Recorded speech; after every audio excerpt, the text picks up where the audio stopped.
أعوذ بالله من الشيطان الرجيم.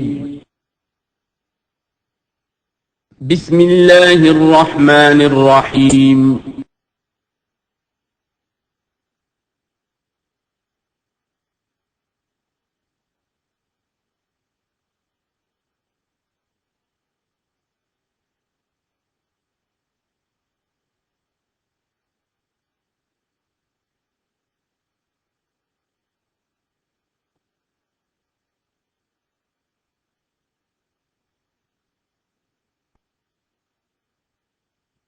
اعوذ باللہ من الشیطان الرجیم بسم اللہ الرحمن الرحیم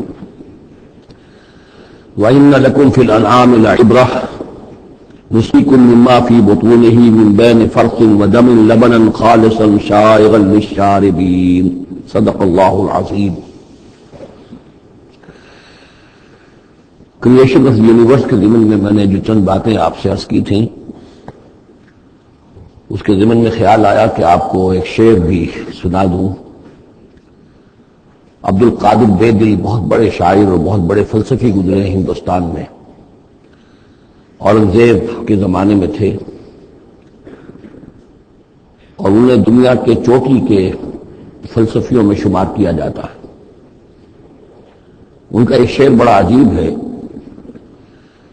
ہر دو عالم خاک شد تا بست نقش آدمی، اے بہار نیستی از قدر خود ہوشیار باش۔ ہر دو عالم خاک شد، دونوں عالم خاک ہو گئے۔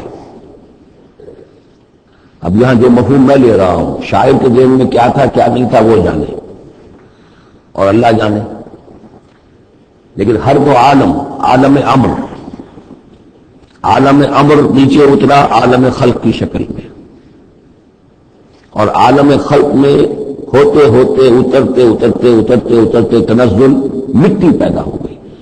ہر دو عالم خاک شد تا بست نقش آدمی، اب آدمی کا نقش بندھنا شروع ہوا۔ اب یہاں سے حیات عرضی کا سلسلہ شروع ہوا۔ گویا کہ انسان کو وجود میں لانے کے لیے اللہ تعالیٰ نے دونوں عالموں کو تنزلات کی بے شمار منازل سے اتار کر اور خاک تک پہنچایا۔ تا بست نقش آدمی، اے بہار نیستی۔ اب یہ نیستی جو ہے سمجھ لیجئے، چونکہ فلسفہ وحدت الوجود کا یہ ہے کہ اصل حقیقت جو ہے اور اصل وجود تو اللہ کا ہے، باقی جو کچھ نظر آ رہا ہے یہ حقیقی وجود نہیں ہے، یہ نیست ہے، یہ ہست نہیں ہے، صرف یہ شکلیں ہیں، صورتیں ہیں، امیجز ہیں۔ کل ما فی الکون وہم او خیال او کوسن فی المرایا او دلال، تو یہ نیست ہے۔ یہ جو عالم وجود ہے جسے کہ کہا جا رہا ہے نیستی، اس عالم کی بہار انسان ہے، کلائمیکس آف دس کریشن۔ خلقتہ بیدی، مسجود ملائک، خلیفۃ اللہ۔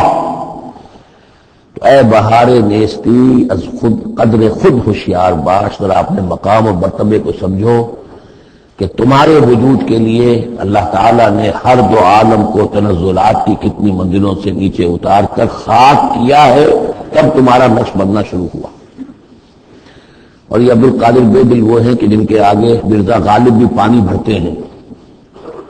طرز بیدل میں ریختہ کہنا اسد اللہ خان قیامت ہے، آسان کام نہیں ہے جو انداز ہے بیدل کا۔ اب چلیے آگے۔ وَإِنَّ لَكُمْ فِي الْأَنْعَامِ لَعِبْرَةً، جیسا کہ میں نے عرض کیا تھا، اس سورہ نحل میں اللہ تعالیٰ نے جو مختلف نعمتیں انسانوں کے لیے بنائی ہیں، پیدا کی ہیں، ان کا ایک ایک کر کے تذکرہ ہو رہا ہے، اور ان کے لیے تمہارے جو چوپائے ہیں، مویشی ہیں، ان میں بھی عبرت ہے، سبق ہے۔ ان کو دیکھو اور اللہ کی حکمتوں کو پہچانو۔ نسقیکم مما فی بطونہ، ہم پلاتے ہیں تمہیں اس میں سے جو ان پیٹوں میں ہوتا ہے۔ پیٹوں میں کیا ہوتا ہے؟ من بین فرث، گوبر ہوتا ہے، ودم، یہ خون ہوتا ہے۔ پیٹ چاک کرو گے کیا نکلے گا؟ لبنن، اب ان دونوں کے مابین سے اللہ تعالیٰ تمہیں پلا رہا ہے دودھ، لبنن خالصا، ستھرا، صاف، سائغا للشاربین، پینے والوں کے لیے نہایت خوشگوار، خوش ذائقہ۔ ومن ثمرات النخیل والاعناب، اور کھجوروں کے پھلوں سے بھی اور انگوروں سے بھی تتخذون منہ سکرا ورزقا حسنا، اس سے تم نشے کی چیزیں بھی بناتے ہو، اور یہ کہ رزق حسنا بھی ہے، بہترین رزق بھی ہے تمہارے لیے۔ ان فی ذلک لآیۃ لقوم یعقلون، یقیناً اس میں نشانی ہے ان لوگوں کے لیے جو عقل سے کام لیں۔ وَأَوْحَىٰ رَبُّكَ إِلَى النَّحْلِ، اور تیرے رب نے وحی کی شہد کی مکھی کی طرف، یعنی اس کی فطرت میں یہ چیز ودیت کر دی۔ ان اتخذی من الجبال بیوتا ومن الشجر ومما یعرشون، کہ گھر بنا پہاڑوں پر بھی اور درختوں پر بھی، اپنے چھتے لگا، گھر بنا، اور جو یہ ٹٹیاں باندھتے ہیں کھجور کی انگوروں کی بیلوں کے لیے، اس کے اوپر بھی وہ جا کے وہ اپنا بھی ڈیرا لگا لیتے۔ ثم کلی من کل الثمرات، پھر ہر طرح کے میووں میں سے کھا، یعنی ان کے رس چوس۔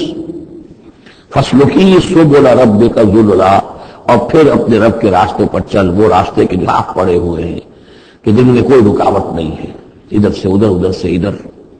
یہ ہے شہد کی مکھی، یخرج من بطونہا، اس کے پیٹوں سے نکلتا ہے شراب، پینے کی شے یعنی شہد، مختلف الوانہ، جس کے رنگ مختلف ہوتے ہیں، فیہ شفاء للناس، جس میں لوگوں کے لیے شفا ہے۔ جن جن پودوں کے پھولوں کا رس اس نے چوسا ہے، اس کے خواص، اس کے اثرات، اس کی تاثیرات جو ہیں وہ شہد میں آ جاتی ہے۔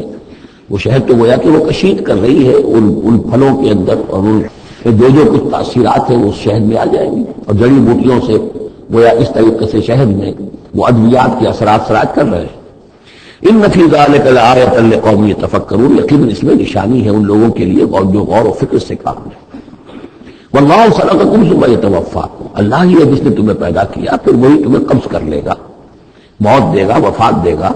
ومنکم من یرد الی ارذل العمر، اور تم میں سے کچھ ایسے بھی ہوتے ہیں جو بڑی ہی ضعیف عمر کو پہنچ جاتے ہیں، بڑی ردی عمر، وہ ضعیف عمر جس میں کہ انسان دوسروں پر بوجھ بن جائے، اور نہ صرف یہ کہ دوسروں پر بوجھ بن جائے، لیکن لا یعلم من بعد علم شیئا، کہ نہ جانے سب کچھ جاننے کے بعد کچھ بھی۔ آپ کو معلوم ہے ڈیمنشیا بھی ہو جاتا ہے، ذہنی صلاحیتیں ختم ہو جاتی ہیں، یادداشت ختم ہو جاتی ہے، بڑے بڑے عاقل اور بڑے بڑے فلسفی اس عمر میں جاتے ہوئے بچوں کی سی باتیں کرنے لگتے ہیں۔